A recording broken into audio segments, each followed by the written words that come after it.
नमस्कार दोस्तों, स्वागत है आप सभी का और एक इंफॉर्मेशनल वीडियो में। आज के इस वीडियो में हम बात करेंगे पेंशन स्कीम के ऊपर। नेशनल पेंशन स्कीम या नेशनल पेंशन सिस्टम, जिसकी नाम हाल ही में चेंज किया गया है। ये वीडियो शुरू करने से पहले मैं आपके साथ कुछ डेटा शेयर करना पसंद करूंगा। 7 आउट ऑफ 10 इंडियंस वो एक्सपेक्ट करते हैं कि जब वो रिटायर करेंगे उसकी फैमिली और उसके बच्चे उसे हेल्प करेगा। और 1 out of 3 Indian has savings plan और रिटायरमेंट प्लान। तो आप देखते हैं बहुत लोगों के पास रिटायरमेंट प्लान है ही नहीं। तो इंडिया का जो इन्फ्लेशन रेट है वो लगभग 7% के आसपास है, यानी कि जो महंगाई है वो दिन ब दिन बढ़ते जा रहे हैं। तो आज से 10 साल पहले देखिए, जो चीजों की दाम, जो चीजों की प्राइस थी वो काफी कम था, और आज के दिन पे वही चीज बहुत ज्यादा महंगे हो गया है। तो आप जब रिटायरमेंट के लिए प्लान करते हो तो आपको महंगाई भी दिमाग में रखना चाहिए। आपके पास बहुत सारे ऑप्शन है रिटायरमेंट प्लान करने के लिए, लेकिन आज हम बात करेंगे एनपीएस के बारे में। एक एवरेज इंडियन रिटायर होता है एट द एज ऑफ 60, और अपनी जो लाइफ स्पैन है वो लगभग 80 साल तक होती है। तो आप देख सकते हो कि रिटायरमेंट के बाद 20 ईयर्स आपको प्लान करके रखना है, ताकि आप अपने दम पे जी सके। नेशनल पेंशन स्कीम ये इंट्रोड्यूस किया गया था 2004 को, और बाद में 2009 पे ये जनरल पब्लिक के लिए भी खोल दिया गया। और ये नेशनल पेंशन स्कीम पूरी की पूरी मैनेज होती है पीएफआरडीए के अंडर। पीएफआरडीए का मेन काम है जो इन्वेस्टर है उनकी जो इंटरेस्ट है उसे प्रोटेक्ट करना, और जो पूरा स्कीम है ये ट्रांसपेरेंट तरीके से ऑपरेट हो वो भी देखना। एनपीएस में दो बेसिक ऑफरिंग है। पहला एनपीएस टीयर 1 अकाउंट, और दूसरी होती है NPS tier 2 account. Tier 1 account जो है ये गवर्नमेंट एम्प्लॉयज के लिए मैंडेटोरी है, जहां पे आपकी 10% जो सैलरी है वो जाती है, प्लस गवर्नमेंट अपने पॉकेट से कुछ कंट्रीब्यूट करता है। जो ऑल इंडिया सिटीजन मॉडल है एनपीएस की, उस पे अगर आपको एनपीएस टीयर 1 अकाउंट खुलवानी है तो आपको 500 रुपया देके एनपीएस टीयर 1 अकाउंट खुलवाना पड़ता है। कभी भी आप इस पे जो इन्वेस्टमेंट करने जाते हो या कंट्रीब्यूट करने जाते हो तो तब आपको 500 का मिनिमम इन्वेस्टमेंट करना ही पड़ता है, और मिनिमम इन ए ईयर आपको 1000 रुपीज का इन्वेस्टमेंट करना पड़ता है। बहुत सारे कंपनीज है जो अपनी एम्प्लॉयज को ये ऑफर देती है एनपीएस या ईपीएफ, इन दोनों में से कोई एक स्कीम में वो इन्वेस्टमेंट कर सकता है, जहां पे 10% उस एम्प्लॉय की बेसिक सैलरी जाती है, और वहां पे कंपनीज भी अपने कंट्रीब्यूशन करती है। टीयर 2 अकाउंट बेसिकली एक वॉलेंट्री अकाउंट है। पहले सेंट्रल गवर्नमेंट या गवर्नमेंट एम्प्लॉयज अलाउ नहीं थे टीयर 2 में इन्वेस्ट करने के लिए, लेकिन अब गवर्नमेंट एम्प्लॉयज भी टीयर 2 अकाउंट खोल सकते हैं और उस पर इन्वेस्ट कर सकते हैं।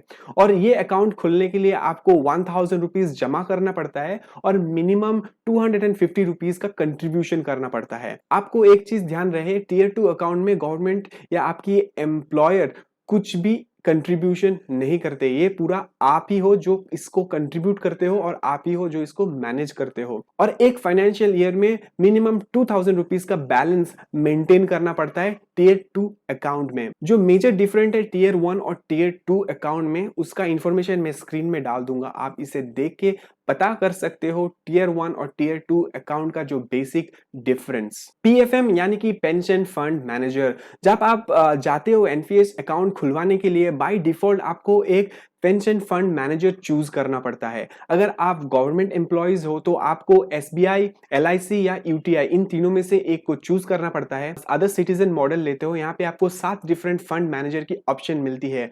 इनमें से आप कोई भी एक फंड मैनेजर को चूज कर सकते हो, जो आपका पैसा, जो भी इन्वेस्टमेंट होगा वो मैनेज करेगा। और आपके पास ये चॉइस भी है, अगर आपको लगता है कोई फंड मैनेजर अच्छा परफॉर्म नहीं कर रहा है, आप चाहो तो उसे हर एक फाइनेंशियल ईयर में चेंज भी कर सकते हो। और ये चेंज करने का फ्लेक्सिबिलिटी गवर्नमेंट एम्प्लॉयज और जो जनरल पब्लिक के लिए ऑफर की जाती है एनपीएस, दोनों में दी जाती है।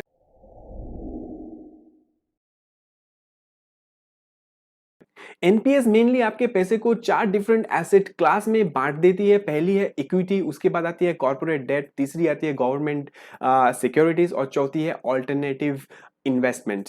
तो बेसिकली एनपीएस में आप अपने फंड को दो तरह से ऑपरेट कर सकते हो। एक्टिव चॉइस के साथ चूज कर सकते हो, चाहे उसको आप ऑटो चॉइस के साथ भी चूज कर सकते हो। एक्टिव चॉइस में आपके पास ऑप्शन रहता है जहां पे आप 75% तक कि जो इन्वेस्टमेंट है वो आप इक्विटी में कर सकते हो और बाकी का इन्वेस्टमेंट आप दूसरे एसेट क्लास में कर सकते हो। लेकिन ऑटो चॉइस में 50% ऑफ जो आपका कॉर्पस है वो जाती है इक्विटी में, 30% जाती है कॉर्पोरेट डेट और बाकी का गवर्नमेंट सिक्योरिटीज और अल्टरनेटिव इन्वेस्टमेंट पे जाती है। ध्यान रखिए एक बात, जो अल्टरनेटिव इन्वेस्टमेंट है इसकी कैपिंग की गई है, आप सिर्फ 5% तक ही आपका जो टोटल इन्वेस्टमेंट अमाउंट है वो अल्टरनेटिव इन्वेस्टमेंट में आप डाल सकते हो। और एक्टिव चॉइस और ऑटो चॉइस इन दोनों में एक सिमिलरिटी है, जैसे जैसे आपकी एज बढ़ती जाती है वैसे वैसे आपका जो इक्विटी का एक्सपोजर है वो कम होता रहता है, स्पेशली अगर आपका उम्र 35 इयर्स और उससे ज्यादा है। और जैसे जैसे आप रिटायरमेंट के करीब पहुंचते हो तो आप देखोगे कि आपकी जो इक्विटी एक्सपोजर है वो कम होता है और डेट में एक्सपोजर ज्यादा होता है, क्योंकि रिस्क डेट में कम होती है इक्विटी से। जो इक्विटी में इन्वेस्टमेंट होता है आपका पैसा वो टॉप 50 स्टॉक या टॉप 30 स्टॉक्स है, उस पे ही आपका पैसा अपना जो फंड मैनेजर है वो इन्वेस्ट करता है। अगर आप पिछले कुछ सालों का रिटर्न देखें तो आप देखोगे कि एनपीएस का रिटर्न लगभग 8 साढ़े 8% के बीच रहा है।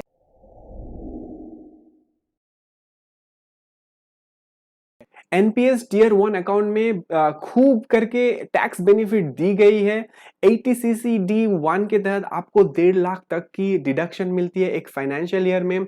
इसके एडिशनल 80CC-D1B के तहत आपको 50,000 की एडिशनल बेनिफिट मिलती है। तो लगभग ऑल इंडिया सिटीजन मॉडल जो है, अगर आप इन्वेस्ट करते हो तो आप 2 लाख तक की टैक्स की डिडक्शन पा सकते हो, आप एलिजिबल हो इसके लिए। उसके ऊपर अगर आप गवर्नमेंट एम्प्लॉय हो तो 80CC-D2 के तहत जो 10% कंट्रीब्यूशन होती है आपकी सैलरी से वो भी एग्जाम्प्टेड हो जाती है। तो अगर आप देखोगे टैक्स बेनिफिट का मामले में एनपीएस बहुत आगे है दूसरे इन्वेस्टमेंट टूल्स के मुकाबले। अब बात कर लेते हैं टीयर 2 अकाउंट के बारे में।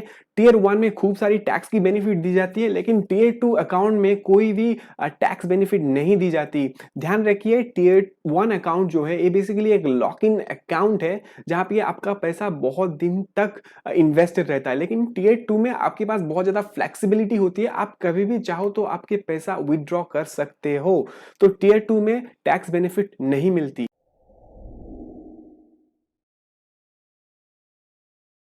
जो पहला इंस्टेंस है वो है इमरजेंसी। अगर आप लास्ट 3 ईयर तक इन्वेस्ट किए हुए हो और आपके पास कोई इमरजेंसी आ जाती है तो जो टोटल कॉर्पस जमा हो अकाउंट में आप उससे 25% विदड्रॉ कर सकते हो। और ये इमरजेंसी क्या क्या है, जैसे कि आपका जो पहली हाउस, जो पहला घर आप बनाने जा रहे हो या कोई फ्लैट आप खरीदने जा रहे हो, या आपकी जो बच्चे हैं उनकी हायर एजुकेशन हायर स्टडीज के लिए, या आपका कोई मेडिकल इमरजेंसी हो जाती है, तो ये सारी केसेस में आप अकाउंट से 25% तक की कॉर्पस को विदड्रॉ कर सकते हो। लेकिन एक चीज ध्यान में रहे, अगर आप एक बार ऐसा विदड्रॉ करते हो तो आपको 5 साल वेट करना पड़ेगा नेक्स्ट विदड्रॉ के लिए। जो दूसरी एग्जांपल है वो है क्या होगा अगर आप 60 साल के पहले रिटायर कर जाते हो। वेल इसके लिए जो रूल्स है वो बताती है कि अगर आप 60 साल के पहले रिटायर करते हो तो इसकी जो 80% अमाउंट है, जो 80% कॉर्पस है, उससे आपको एन्युइटी प्लान खरीद लेना पड़ेगा और रेस्ट जो 20% अमाउंट है वो आपको मिलेगा एज अ लमसम विदड्रॉ। लेकिन ये जो अमाउंट है ये टैक्सेबल अमाउंट होगा। अब बात कर लेते हैं retirement at the age of 60 या उसके बाद। तो बेसिकली अगर आप रिटायर करते हो 60 के एज पे, तो बेसिकली क्या होती है 40% जो अमाउंट कॉर्पस आपके एनपीएस अकाउंट में जमा हुआ है उससे आप एक एन्युइटी प्लान खरीद सकते हो। और इस एन्युइटी प्लान से जो इनकम जनरेट होगा, ध्यान रहे ये टैक्सेबल होगा।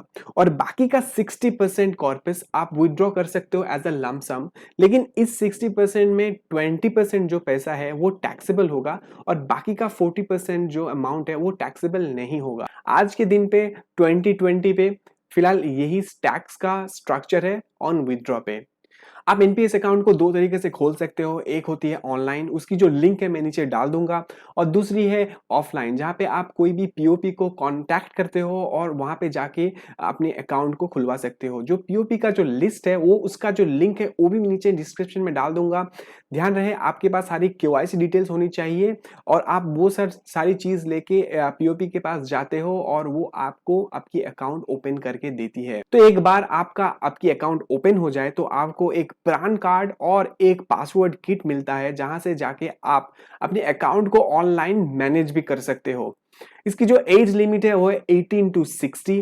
तो 18 टू 60 के बीच में कोई भी इंडिविजुअल, चाहे वो इंडियन सिटीजन हो या एनआरआईज हो, ये एनपीएस को खोल सकता है, एनपीएस में इन्वेस्ट कर सकता है और टैक्स का बेनिफिट भी उठा सकता है। मेरे ओपिनियन में एनपीएस एक बहुत ही अच्छा टूल है रिटायरमेंट प्लान करने का। इसके लिए मैं 3 रीजंस जो है मुझे बहुत अच्छी लगती है। वो है इसकी जो मैनेजमेंट फीस है वो बहुत ही मिनिमल है। एनपीएस में जो मैनेजमेंट फीस है वो करीब 0.01% के आसपास है। लेकिन आप अगर म्यूचुअल फंड को देखते हो यहाँ पे, जहाँ पे कोई भी डायरेक्ट म्यूचुअल फंड आपको 1% की लगभग मैनेजमेंट फीस चार्ज करती है, जहाँ पे रेगुलर म्यूचुअल फंड 2% के आसपास उसकी मैनेजमेंट फीस चार्ज करती है। अगर आप बात करते हो लॉन्ग टर्म की, यानी कि 25-30 इयर्स इन्वेस्टमेंट प्लान की, तब अगर देखोगे ये जो मैनेजमेंट चार्ज है ये बहुत ही ज्यादा, कुछ लाख तक की हो सकती है। तो अगर आप एनपीएस में इन्वेस्ट करते हो तो आप बहुत सारा पैसा बचा सकते हो कम मैनेजमेंट फीस देके।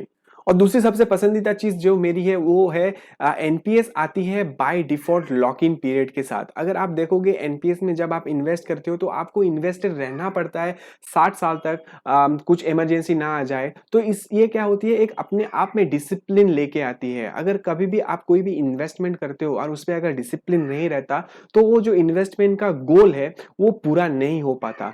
जो चीज आपको एनपीएस में मिलेगा, जो आप एनपीएस में इन्वेस्ट करते हो, तो बेसिकली आप एक पर्टिकुलर टाइम के लिए लॉक इन हो जाते हो उस इन्वेस्टमेंट के साथ।